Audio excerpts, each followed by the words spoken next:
कहीं काले कहीं भूरे रंग से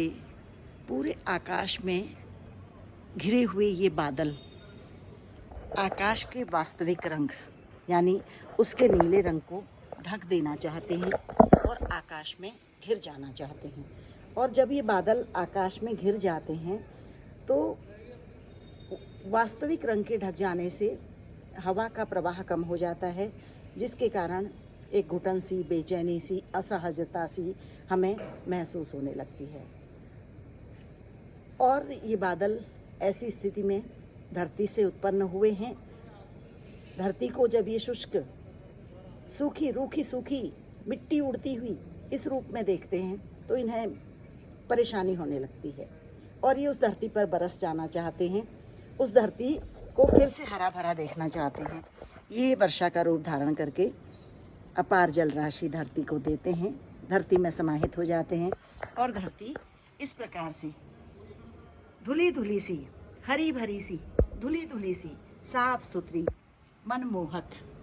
खिली खिली सी, फूलों से लदी हुई सी एक नव यौवना रूप को धारण कर लेती है। ठीक उसी प्रकार मानव मन की स्थिति है। यद्यपि परमात्मा ने बहुत सद्गुणों से भरा हुआ एक मन हमें दिया है, लेकिन सांसारिक सुख और दुख परत दर परत उस स्वाभाविक मन पर ऐसे आरूढ़ होते चले जाते हैं, एक के ऊपर एक ऐसी परत दर परत जमते चले जाते हैं कि हमारा जीवन जीना बहुत मुश्किल हो जाता है, असहज हो जाता है।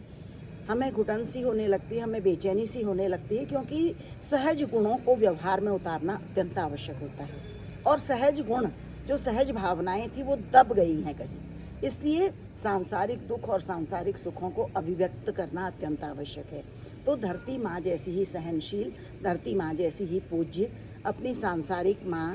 पिता, भाई बहन या कोई सांसारिक बहुत प्रिय व्यक्ति या सबके प्रणेता, सबके पालन करता परमात्मा से हम अपने उन सुखों और उन दुखों को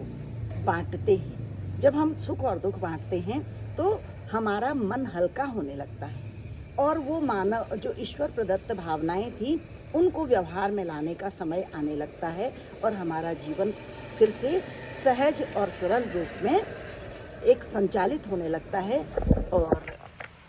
सुख दुख इन दोनों को बांटना, सांसारिक सुख सांसारिक दुख, इन दोनों को बांटना अत्यंत आवश्यक है, क्योंकि सुख बांटने से बढ़ते